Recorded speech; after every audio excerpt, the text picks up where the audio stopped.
제가 사실 김어준 씨 얘기를 잘 웬만하면 안 하려고 하는데 제가 할게요. 현실적으로 어쨌든 영향력이 있는 유튜버고요. 또 어제 굉장히 이게 화제가 됐었는데 이 내용을 좀 소개해드리는 게 나을 것 같아요. 시사인에서 한국리서치 의뢰를 해가지고 성인 남녀 2,000명 대상으로 사후 유권자 인식 조사라는 걸 했는데 이 중에서 감정 온도라는 걸 했어요. 그러니까 그러니까 좋다 나쁘다. 그러니까 제일 점수가 낮은 사람은 빵점. 아주 좋다, 최고다. 그러면 100점. 이렇게 매겨보라고 했더니 그 극우 방송인 전환길 씨가 18점, 엄청나게 낮죠. 그런데 김어준 씨도 19점밖에 안 돼요. 그리고 민주당 지지층 안에서도 부정적인 평가가 훨씬 더 많이 나왔습니다. 그래서 이걸 보고 이 조사를 했던 이제 시사인 쪽에서 현실적으로 막 그 항의를 많이 받았던 모양이에요. 뭐 이제 구독자들도 막 빠져나가고 그래갖고 좀 먼저 굉장히 당황하는 얘기를 좀 들었는데 아무튼 이게 이른바 그 아까 뭐 문 모시기 할 때 이제 들어가 있는 사람이 이제 김어준 씨하고 유시민 작가예요. 자, 이분들은 지금 이 여권 내부 권력 투쟁에 왜 참전을 하는 걸까요? 이거 어떻게 봐야 됩니까? 그게 이제 조레이라니까요. 조국, 김어준, 뭐 유시민, 정청래. 이게 이제 하나의 그 정치 집단으로 자리하는 것이고 민심의 척도가 정청래 대표 전 대표에게는 딴지 게시판이라고 얘기하신 거는 본인이 공언을 했어요. 딴지 게시판이 민심의 척도다. 근데 그 민심의 척도를 세운 사람이 누구냐? 창시자가 김어준 교주예요. 네. 총수. 그러면은 본인이 내세운 이 왕국 자체, 특히 진보 진영 내 민주당의 모든 어떤 공천부터 뭐 직권까지 지대한 영향을 미칠 수 있는 이 왕국이 깨지는 것을 바라는 사람이 어디 있겠어요? 저도 안 바랄 것 같아요. 지금 무너지고 있지 않습니까? 아니 그거는 무너진다고 생각하지 않아요. 잠시 현상에도 생각하는 것이고 일시적인 것이다. 결국엔 이 무너지는 전조가 보이기 전에 저는 위험한 생각을 하고 있는 게 아닌가라는 오해가 생겨요. 갈아 끼우자. 그러니까 이재명 대통령이 본인들의 어떤 그 진영에서 좀 벗어난 행동을 하는구나. 네. 우리가 요구한 대로 움직이지 않는구나. 왜 우리 편만 좀 쓰지 왜 저쪽 편의 진영을 넓히려고 하는 것이냐. 저는 2002년인가 4년도 3년 4년이었을 거예요. 대연정 노무현 전 대통령이 던졌을 때 그 사건들이 난리가 났어요. 이러면은 우리 지지층 다 이탈한다. 난리 난다. 지금은 아니다. 그랬던 제가 그 기억을 했을 때 지금 똑같은 현상 같아요. 지금 오늘도 김어준 씨가 뭐라고 했냐면 이재명 대통령의 지지율의 하락 자체가 집권 여당의 어떤 잘못이라든지 지방선거에 대한 잘못된 관리라든지 이런 거에 있지 않고 이재명 대통령이 이 지지층 코어를 떠나겠다. 그러면서 이낙연을 비유합니다. 이런 지경이 지금 이르렀다는 겁니다. 그러면 이게 과연 대통령을 뭔가 부족한 부분을 채우기 위해서 존재하는 스피커들인지 아니면 정말 권력의 중심에서 비선에서 코어를 움직여서 민주당은 원래 내 거야 라는데 이게 깨질 것 같으니까 불안감을 느껴서 지금 권력 쟁취에 뛰어든 게 아닌가. 김어준 씨한테 그런 자격증이 있나요? 없죠. 그래서 제가 늘 얘기하는 것은 TBS 뉴스공장 때로 가라. 다시 순수했을 때로 최소한 진보의 스피커를 했어도 앞에 국민의힘이든 뭐 새누리당이든 안 쳐다놓고 하는 균형감을 가지려고 했던 그 뉴스공장 TBS로 돌아가지 여기 좀 벙커에 있다 보니까 이게 거의 왕국이 됐어요. 그래서 김어준 씨 정치하시고 싶으면 그냥 그거 좀 지분 있을 거니까 정치권으로 뛰어드셔라. 그래서 2028년에 총선 출마하는 게 어떨까요? 정치인보다 지금이 더 권력이 강한 거예요? 훨씬 좋죠. 왜냐하면 정치인들 머리 조아리고 노래 시키면 다 노래하고 다 하잖아요. 권력만 있고 책임을 안 지고. 그리고 그렇죠. 살아있는 권력도요. 저는 깜짝 놀랐어요. 이낙연이라는 분을 소환해가지고 이재명 대통령을 비판을 한다. 예전에 그 모 민주당 대변인을 하다가 가신 분도 윤석열하고 이재명 대통령을 비교했다가 그러니까 사표냈죠. 그들이 모이면 아마 그런 얘기들을 그냥 쉽게 하나? 감정적으로 이제 격앙되다 보니까 그런 것 같아요. 그런 오해가 생겨요. 알겠습니다. 한 분, 이 유시민 작가에 대한 질문은 김정욱 최고위원한테 드려볼게요. 이분 좀 잘 아세요? 교육가 좀 있으신가요? 좀 알죠. 왜냐하면 이제 과거에 이제 이 복지부 장관 할 때 제가 그때 그 중앙일보의 부국장을 하고 있었거든요. 사회 담당 부국장이어서 인터뷰를 한 적이 있었어요. 근데 인터뷰할 때 그때 자기는 이제 정치 안 하겠다고 그러더라고요. 뭐 노무현 대통령 이제 물러나시면 자기는 정치 안 하겠다. 그런 얘기했고 제가 그때 기억하는 건 그때 뭐 대출이 평택에 이전할 때 그때 뭐 굉장히 그 시위대에 대해서 맹렬한 공격을 했던 그런 기억이 나요. 근데 이분이 오래 보셨으니까 네. 이분이 지금 왜 여기 참전하신 걸까요? 아니 아까 지금 말씀하셨잖아요. 권력과 부를 갖다 주잖아요. 이걸 통해서 지금 책임은 안 져도 돼요. 국회의원들처럼 뭐 그 제한도 없어요. 마음대로 얘기할 수 있어요. 그리고 그걸로 통해서 엄청난 부를 축적하고 있는 거 아닙니까? 뭐 돈 많이 벌잖아요. 김어준 씨 같은 경우는 거의 뭐 거기 충정로에 거의 누가 말하는 대로 뭐 왕국을 건설하고 있는 거 아니야? 뭐 이런 식의 농담이 나올 정도고 프랑스에다가 무슨 음식점도 낸다면서요. 그럴 정도로 매출이 몇백억이 되잖아요. 그러니까 뭐 거의 뭐 중소기업보다 훨씬 큰 그런 걸 결성해 놨고 그다음에 여기서 아니 총리도 와서 머리를 조아리면서 보고를 해. 장관들이 와서 다 브리핑해. 대통령 비서실장도 와서 얘기를 해. 이거보다 더 큰 권력이 어디 있습니까? 일반 방송국들에서 그렇게 할 수 있습니까? 방송국도 그렇게 못합니다. 그리고 거기는 중립 의무가 있어서 공중파이기 때문에 잘못하면은 전파는 공공의 것이기 때문에 굉장히 문제가 될 수도 있어요. 근데 이분들은 제가 보기에는 책임은 없고 권한만 있고 그걸 통해서 굉장한 사회적 영향력과 또 물질적 부도 얻고 있다. 그러니까 왜 참전을 안 하겠습니까? 참전하는 거지. 민주당 이재명 대통령하고 민주당에서 좀 잘못하신 거 아니에요? 이런 이를테면 김어준 씨나 유시민 작가에 대해서 정치인이 아니기 때문에 일정한 좀 거리를 유지했어야 되는 거 아닌가요? 그동안 너무 좀 가까이 지내신 거 아닌가요? 아니 가까이 지내고 지금도 가깝게 지내는 게 나쁠 건 없어요. 그들이 제대로 된 생각을 하지 않는 거죠. 예를 들면은 이재명 대통령을 어렵게 이 민주정부 사기의 어떤 국정수반으로 만들었으면 조금 원래 만들어 놓으면 먼 거리에서 잘하게끔 안 보이게 도와주는 게 그렇죠. 좋은 친구고 네. 좋은 이웃이고 좋은 참모일 거예요. 근데 이게 어떤 생각이 드냐면 본인들의 뜻대로 되지 않네라는 순간들이 이들을 좀 발화시키지 않았나. 저는 합당 문제도 다시 돌아보고 싶어요. 조국혁 신당과 합당에 대해서 앞장섰던 김어준 씨와 유시민 두 분이 그때 면을 구겼죠. 그 뒤로부터 이 대한민국 이 진보 진영 내 인사 자체에 있어서도 본인들의 저 땡이에요? 아니. 그래서 본인들의 그 입김이 잘 작동하고 있지 않나.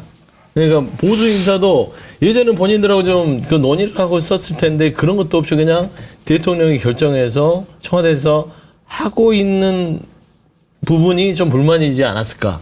그런 것들이 이제 다 그냥 그 어떤 요인으로 작용될 만큼 이분들이 왜 이재명 대통령이 이렇게까지 도와주지 않지라고 생각해요. 그러니까 이재명 대통령을 꺾겠다 지금 그런 의도로 보시는 그러니까 좋은 동료라면 이재명 대통령이 멀리하고 가깝게 할 정도의 상태가 아니라 늘 좋은 동료로서 옆에서 본인들이 처신을 잘해야 되잖아요. 근데 이분들이 선택한 게 정청래 대표잖아요.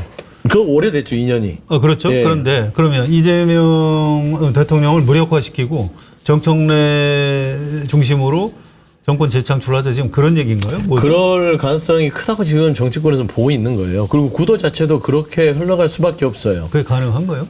아니 가능하지 않아야 되는데 그 가능성을 보고 지금 연임 도전을 하는 거라고 우려를 지금 표하는 거고 말씀한 대로 이 선거는 그 누구도 누가 이기든 간에 남는 게 상처뿐이 영광이에요.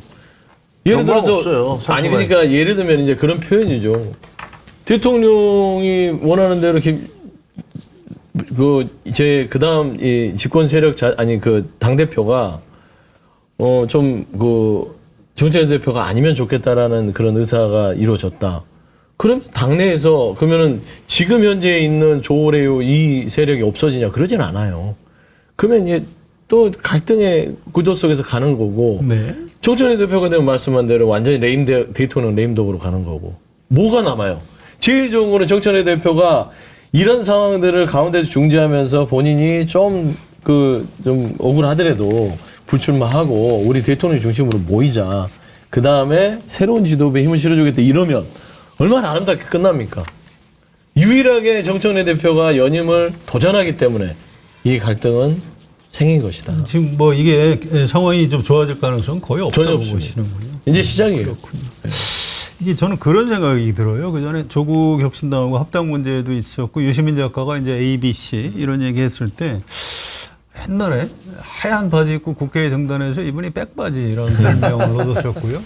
난닝구 백바지 논쟁을 불러일으켰죠. 민주당에서 그 속옷으로 막 이렇게 완력 행사했던 분들을 이제 난닝구라고 비하하고 여권 전체가 분열을 했었는데 이상하게 유시민이라는 저는 이제 정치인으로서 알고 있었으니까 유시민 정치인이 있는 데는 항상 뭔가 분열이 있다 이런 생각이 좀 들고요. 또 이분이 그때는 백바지였는데 지금 가만히 보니까 구도상 난닝구가 된 것 같아요. 그래서 우도 벗고 나왔죠. 지금 내일 모레인가 아마 그 김어준 씨 유튜브에 나오는 모양입니다. 네, 뭐 3일 연속 나온다면서요. 네, 근데 앞에 이틀은 다스베이던가에 나온다면서요? 녹화한다고 그러고요. 그래요? 라이브는 금요일 날 하고 그래서 이제 뭐 오늘까지도 뭐 별 얘기했다는 건 없어요. 그래서 이게 지금 어느 정도 강도로 어떤 내용으로 참전을 할지. 아니 이게 제가 보기에는 저는 이제 낙검수부터 시작해서 김어준 씨가 성장하는 과정을 이렇게 쭉 지켜보셨죠? 봤거든요. 네. 2000년 초부터 그때 당시에 무슨 뭐 주진우, 김용민 뭐 쭉 해서 낙검수를 했는데 그 낙검수가 방송에서 그동안에 하지 못했던 것들에 카타르시스를 줬어요. 욕설을 퍼부면서. 그렇습니다. 뭐 띠바 뭐 그게 거의 욕설 비슷한 거잖아요. 그걸 약간 돌려서 뭐 띠바 무슨 뭐 쫄지마 띠바 뭐 이래가면서 야 무슨 권위에 우리 다 도전할 거야. 이런 식으로 사람들에게 카타르시스를 주면서 크기 시작했고 그러다가 이분들이 제일 큰 거 그 김어준 씨와 그 주변에 있는 사람들이 완전히 성공하게 된 건 문재인 정부 때예요. 문재인 정부 때 그 양념, 그러니까 그런 것들을 그냥 자유방임으로 다 풀어줬기 때문에 이분들이 그때부터는 이제 거의 기업화하기 시작하고 거의 많은 그 금전적인 것들도 축적하기 시작하고 영향력도 높여가고 그리고 거기서 그 역할을 해줬던 게 TBS잖아요. 그때 뉴스공장.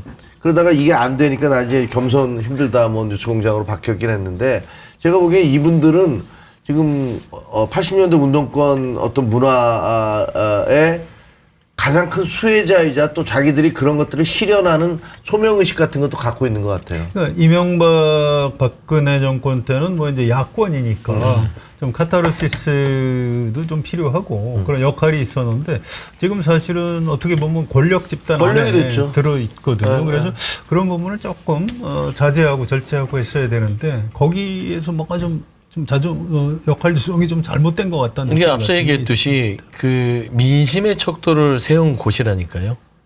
집권 야당의 대표가 민심의 척도가 딴지 게시판에 있다고 했습니다. 딴지일보. 그 딴지 게시판은 김어준 씨가 만든 곳이에요. 그러면 대한민국 민심의 척도를 세운 사람인데 등산화, 트레킹화로 유명한 트랙스타 제품을 마케타니가 공식 협약으로 제조가 직판가로 준비했습니다.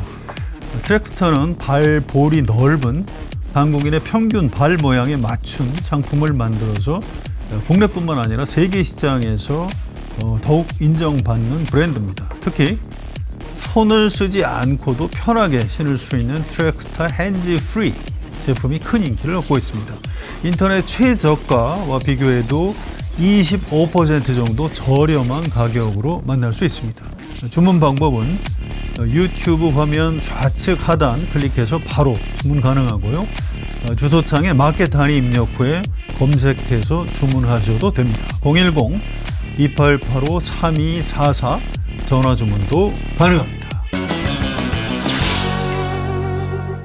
이게 사실 얼마나 그 프라이드가 강하겠어요. 근데 저는 김어준 씨나 유시민 작가 두 분 다 진보 진영이 어려울 때 많은 공을 세웠고 어려울 때마다 어떤 그 본인들이 헌신해서 그나마 우리가 버틸 수 있었던 자양분과 힘을 줬던 분들은 맞아요.